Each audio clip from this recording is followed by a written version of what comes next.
नमस्कार दोस्तों मैं प्रभु यादव स्वागत करता हूं आपके अपने चैनल प्रभु यूपीपी में। दोस्तों, अगर आप यूपी पुलिस कांस्टेबल की परीक्षा में बैठने जा रहे हैं तो एग्जाम सेंटर पर आपको कुछ अहम बातों का जो है ध्यान रखना पड़ेगा। दोस्तों, देखिए होता क्या है कि जब हम एग्जाम सेंटर पर पहुंचते हैं तो हमारे माइंड में तरह तरह की बातें चलती रहती हैं।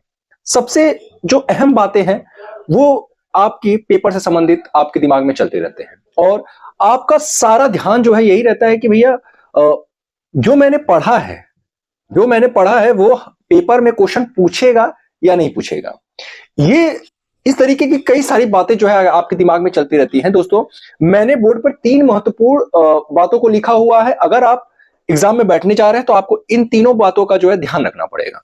जो पहला आप देख रहे हैं वो है पढ़ाई से दूर रहें। एग्जाम सेंटर पर कुछ लोग गलती करते हैं। वो करते क्या है कि कॉपी किताब तो साथ में लेकर के जाते ही हैं, चाहे कोई भी छात्र हो गया, वो कुछ ना कुछ अपने साथ लेकर के जाता है स्टडी मटेरियल। लेकिन हमें इन बातों का ध्यान रखना पड़ेगा कि एग्जाम सेंटर पर हमें पढ़ाई से दूर रहना है। देखिए उससे फायदे में पहले बताता हूं कि उससे फायदे क्या होगा। जब आप पढ़ाई से दूर रहेंगे तो आपका जो माइंड होगा वो रिलैक्स होगा, क्योंकि आपका जो पेपर है वो 2 घंटे का है और 2 घंटे ऑलरेडी आपके माइंड को वहां पे लगाना है। वहां पे आपका माइंड ऑलरेडी जो वर्क करेगा, तो माइंड की भी एक अपनी जो है कैपेसिटी होती है, अपनी एक एनर्जी होती है।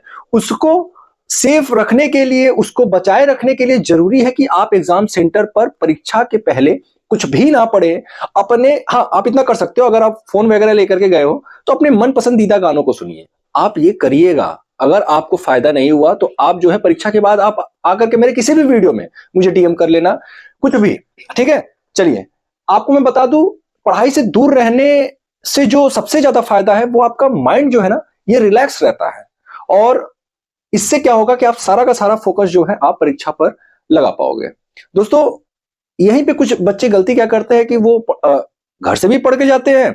अगर वो सफर करके जा रहे हैं तो ट्रेन बस जिससे भी जाते हो, अगर मान लो पास में है तो बस से जाएंगे, बहुत दूर है तो ट्रेन से सफर लोग करते हैं, तो वहां भी पढ़ेंगे। कुछ लोग तो देखता हूँ मोटरसाइकिल पे बैठ करके पढ़ते रहते हैं। अरे भाई, जब इतने महीनों से आप नहीं पढ़े तो 1 घंटे 2 घंटे पढ़ने से आपका सिलेक्शन रुकने या होने में कोई अंतर ऐसा नहीं होने वाला है। तो इस बात को आपको समझना पड़ेगा।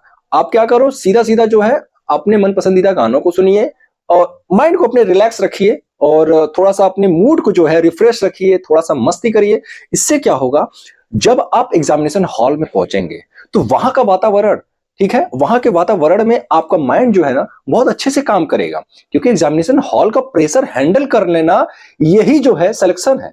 जो बच्चा ये करने में सफल रहा उसको जो है सिलेक्शन से कोई नहीं रोक सकता है।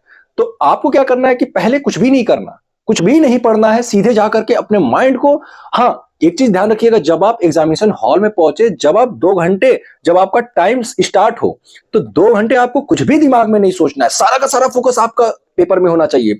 बहुत सारे बच्चे ये भी सोचते हैं कि अगर सिलेक्शन हो गया तो मैं ये करूंगा, वो करूंगा, ऐसे हो जाएगा मेरा लाइफ स्टाइल, ये हो जाए। कुछ भी नहीं सोचना है। कुछ तो अपनी गर्लफ्रेंड के बारे में भी सोचते हैं भैया कि अगर मेरा सिलेक्शन हो गया तो मैं उसी से शादी करूंगा। ऐसा बहुत सारे हैं बच्चे और आपके हो सकता है आप भी उसमें से हो।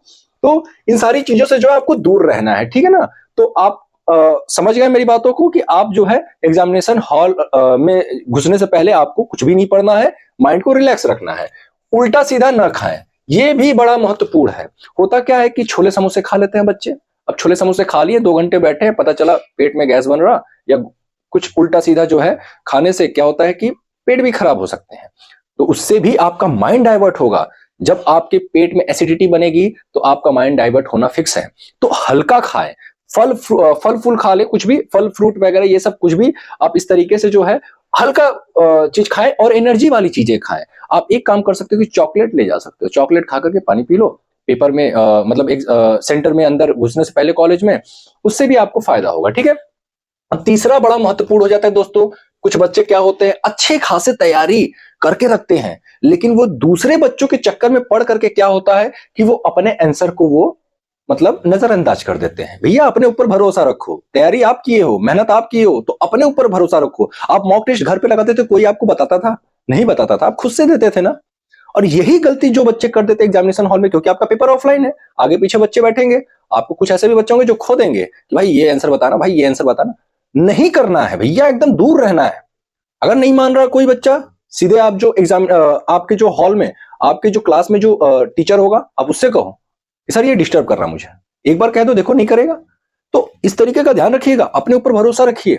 कोई दूसरा आपको सही नहीं, क्या पता वो जो आंसर बता रहा है वो गलत बता रहा है, आप भरोसा करके उसको लगा दे रहे हो।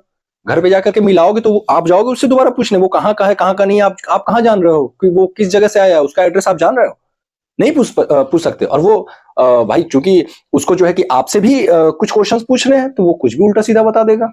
तो अपने ऊपर भरोसा रखें, खुद पे जो है भरोसा ही आपको सिलेक्शन दिलाएगा। ठीक है, ये 3 अहम बातें थी। और दूसरा चीज है कि बहुत सारे बच्चे आईडी संबंधित पूछते हैं, तो देखिए आधार कार्ड और पैन कार्ड दोनों में से कोई भी आप ले जा सकते हो, और आपका एक या 2 पासपोर्ट साइज फोटो आप लेते जाना, 2 लेते जाना, क्या करना है, एक एक्स्ट्रा रख लेना। और दूसरा चीज है आधार कार्ड, बहुत सारे बच्चे पूछ रहे हैं कि सर ये जो डाक द्वारा आता है वो चलेगा, या फिर जो मैं इंटरनेट से निकाल करके जो है वो भी चल जाएगा? तो देखिए, डाक वाला हो तो अच्छी बात है, अगर डाक वाला नहीं भी है तो आप आधार कार्ड ले लेना यही वाला, और उसके बाद जो है पैन कार्ड भी रख लेना, अगर पैन कार्ड हो कोई एक और आईडी रख लेना। ठीक है ना?